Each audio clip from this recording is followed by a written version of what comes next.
On how to build a computer, not from scratch, but from the components. So start first with the power supply, so I have in my hand that I probably shouldn't be shaking, but you know, whatever.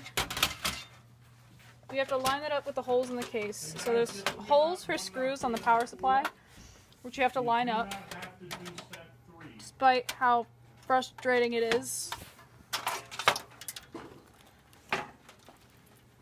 Next up would be the RAM and the motherboard. And, well, I mean, should be in slot 1, which is usually closest to the CPU. And make sure you line up this little groove. It will only fit one way, so you can't put it in backwards. I mean, people do anyway, but it's not supposed to be able to fit in backwards. You have to hear these clicks.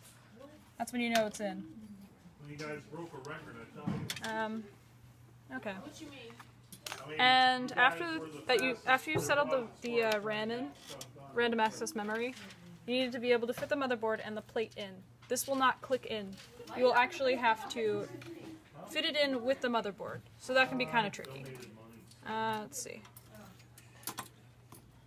There we go, line it up. So it's this direction, so I have to put it in the case that direction.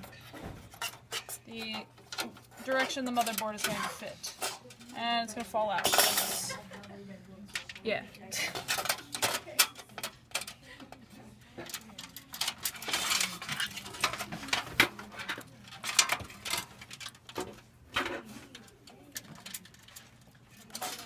Oh my god.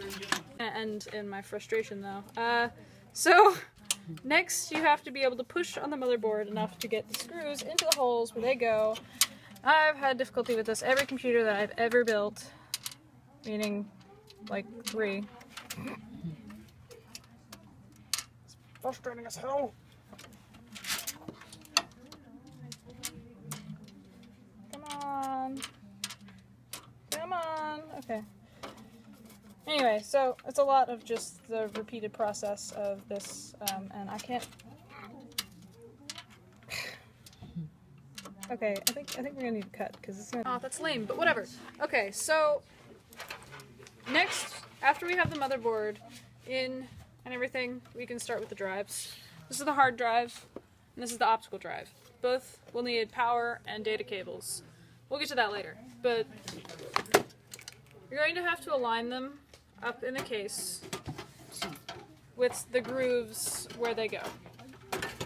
So this one just goes in here like this and like that, but we need a really long screw, which we don't have, and just, yeah.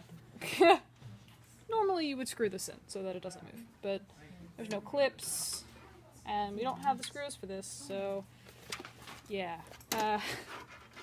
Oh, here's the optical drive, you know, where you put your DVDs, movies, things like that. This has to go in through the front. Yeah, because we can't really fit it in through the back. Sometimes you can. And on this case, there are no screws, there's just clips. So, as long as it clips down in place and it doesn't move, it's all good. I guess we could go on to cables next. Okay, so both of these need power and data. We can start with power, because we also need to power the motherboard and everything else, but, you know. I guess we can start with motherboard power. So, this is going to power the motherboard, along with one of these 3 wires. Each motherboard is different, so power supplies come equipped with these 3 pins so that you just have the right one to power it. They're keyed so that they can only fit in one direction. Well, I mean, one way, so you can't put it in backwards. Hey. Okay, so this one has, over here, a 4-pin connector. So it's going to be one of these 2. So, let's find out which one. Not that one. Yep, shit. It's that one. Okay. So, and then once you have that, you can power the fans as well if you feel like it. Most motherboards, new build PCs, come with a couple of extra fan adapters, and they'll be labeled with numbers. This one only comes with 2 fans, so it just goes in these 2 right here. This one doesn't have any extra fan attachments, or else there'd be more slots like these. Now we need to power these 2. drives. Let's see, it's floppy, it's got the optical drives. Okay, so now we'll power the optical drives. You'll need to be able to see if it's the top or the bottom that needs power, because one of them will be for the data, one of them will be for the power. Thank God we don't use ribbon cables, those things are gigantic.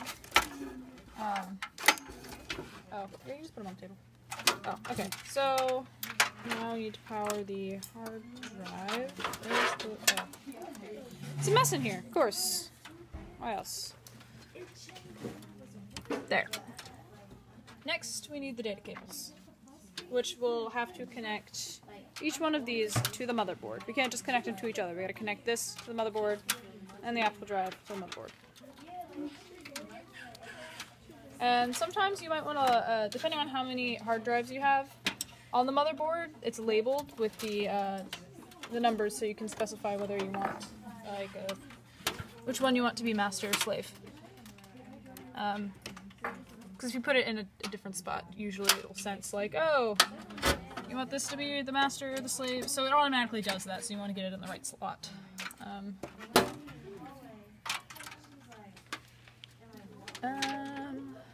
Let's see.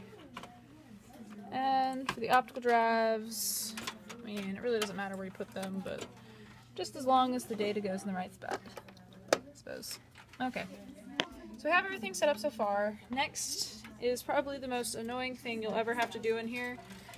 It is the LEDs, which I need to find because, oh, thank you. So each of these have little names on them. Whether or not the camera can see them, but you tap it. Okay, so we're gonna start with the power LED. I've already read the manual, but when you first start out putting the LEDs in there, each computer is different. So, well, not each computer, but sometimes they're different. So you're gonna want to look at the book. I mean, if I have,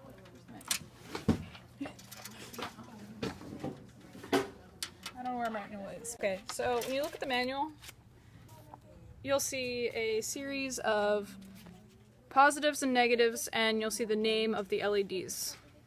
It's usually really confusing to follow, but usually positive will be the colored wire and the negative will be the white wire.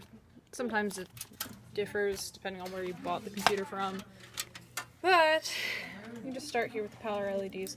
These two do the same exact thing. They do the same thing. It's just if your computer is this version, it has this. If it's this version, it has this. See if I remember what direction this goes.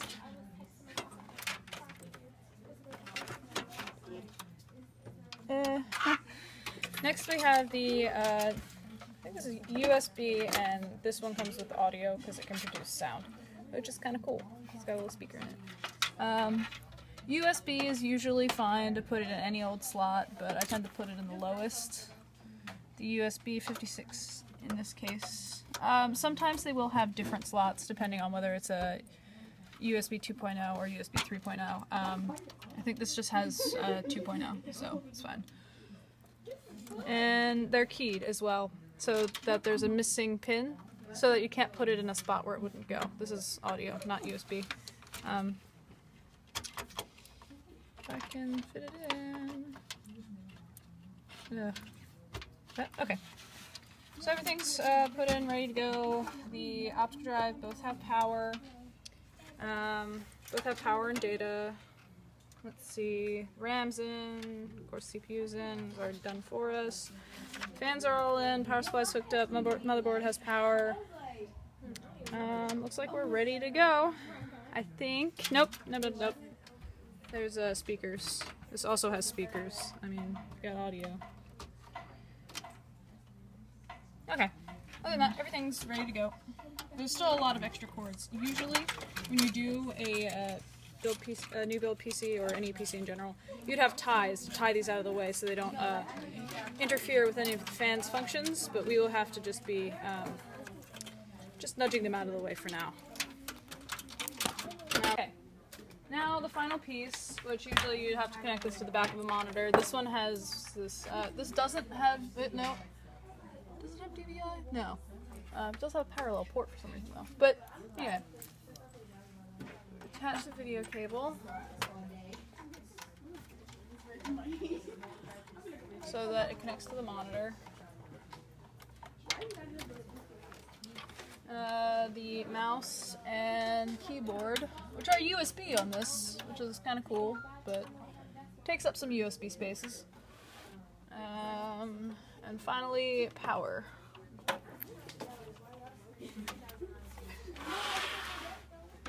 Oh, I guess we could put it this way. Now we're gonna try to get this to post.